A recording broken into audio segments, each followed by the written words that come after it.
Chinese government's intention is very clear. They want to get rid of the Uyghur Islam. They wanted to get rid of Uyghur ethnic heritage. It's very simple and very clear. In Western China, a large minority are silenced as they're brutally subjugated by the state. And most of the world leaders, they're not even batting an eye. Extreme surveillance, accounts of torture, and the detention of up to 1 million Uyghur is all part of what seems to be China's attempt at eradicating the Uyghur identity from its borders. Descendants of Turkic peoples, the Uyghur are part European and part Central Asian. They inhabit Xinjiang, or East Turkestan as it was historically known. Their food is cosmopolitan and delicious, with influences from China, Greece, Persia and Arabia. They have a vibrant folk dance called Sanam, and a language that can be written in the Arabic, Latin and Cyrillic alphabets. It's a beautiful culture that China exploits to boost tourism, while also suppressing the people who make it. See, the Uyghur follow Sunni Islam and want independence from China. China has been trying to change this for decades. Back in 1949, Mao Zedong's Communist Party took control of China after a deadly 5-year civil war and immediately invaded a disputed Xinjiang to prevent Russia from taking it over.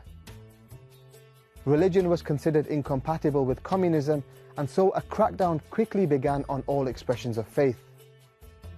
Uyghurs were punished for praying in public and found their mosques demolished or converted for other uses. With the help of government money, China's dominant Han ethnicity began to migrate to the region in the 1950s. They built settlements and set up the most successful businesses in Xinjiang.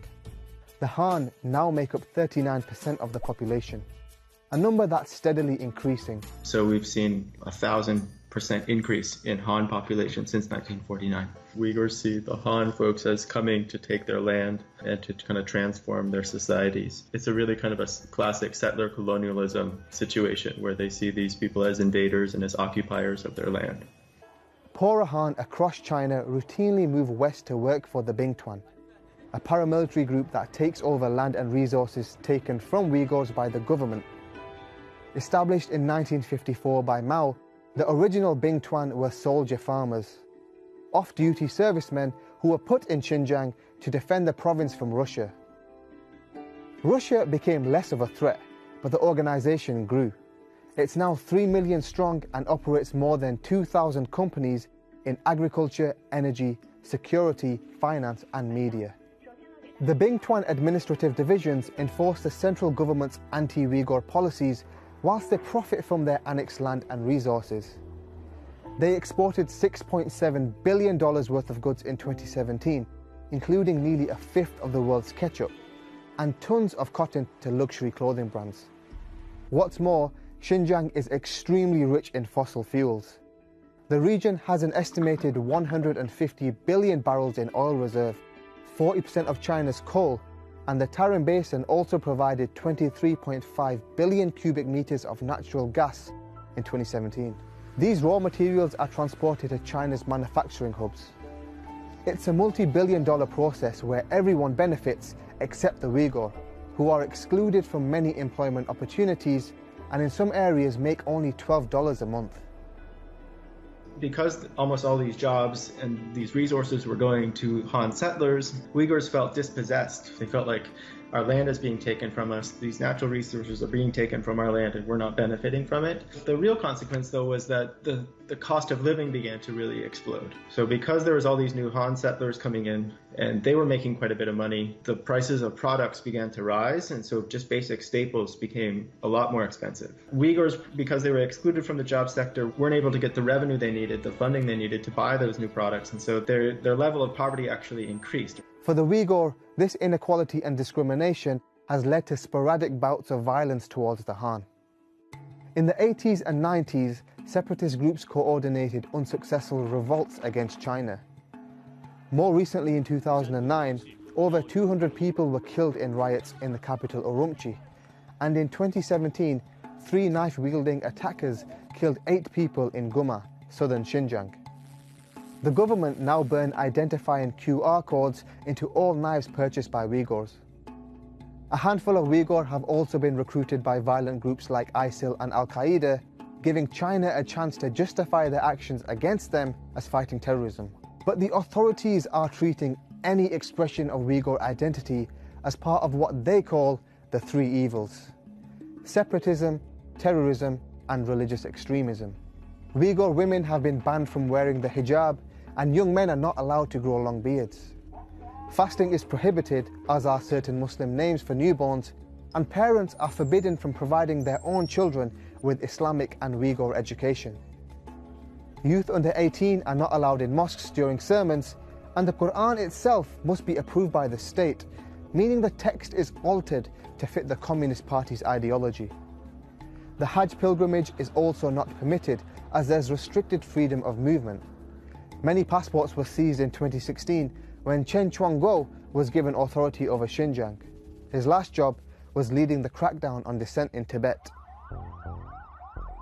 Xinjiang today is essentially a well-funded police state in which the Chinese government uses advanced technology, propaganda, and fear of imprisonment to control the actions and thoughts of the Uyghur. Friday morning, you get up, try to go to mosque. The Chinese government stops you. They force you to go through iris scan, full body search. And then you go into the mosque and you look up to Xi Jinping's picture to pray. You're not supposed to have somebody's image in the mosque, but they worship the red flag and Xi Jinping's picture in the mosques. In 2017, China spent $8.5 billion to monitor every aspect of Uyghur life. Xinjiang is littered with thousands of cameras, many with facial recognition technology, and vehicles are registered to track any suspicious movements between areas. Wi-Fi sniffers and a mandatory mobile app regularly scan Uyghur devices for content deemed politically incorrect. Uyghur are forced to provide DNA samples, biometric data, and personal information on their religious lifestyle and relationships. The state then decides whether they're safe, and the information is tied to an ID card that must be presented at checkpoints, fuel stations, and even supermarkets. The Uyghurs who are found to be not safe are sent to prison or to re-education camps. Human rights groups report that there are over 1 million Uyghurs in these internment camps. China calls them vocational training centers. People put here are accused of extremist behaviors, such as marrying in a religious ceremony, refusing to watch state TV, or even a slight change in routine, such as purchasing more food than usual. They force people to, raise the Chinese flag outside their home, to post posters of Xi Jinping and other leaders in their home. And also when they go into people's homes, they check to see if there's any Islamic imagery on the walls, any quotations from the Quran, or pictures of a mosque or something like that, which is something that many Uyghurs had before. If they see any of those things, then they say, oh, this is an extremist person or an extremist suspicious person.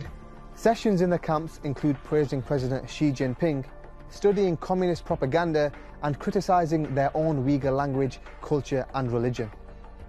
There have also been accounts of people being tortured, beaten, and even killed in these camps. China denies any breach of human rights. 当前新疆社会大局稳定，经济发展势头良好，各民族人民和谐相处，享有充分的宗教信仰自由。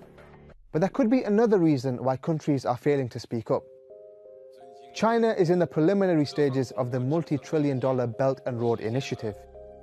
It's an ambitious infrastructure project that spans over 60 countries and aims to make it easy for the world to trade with China, mostly through Xinjiang, the homeland of the Uyghur.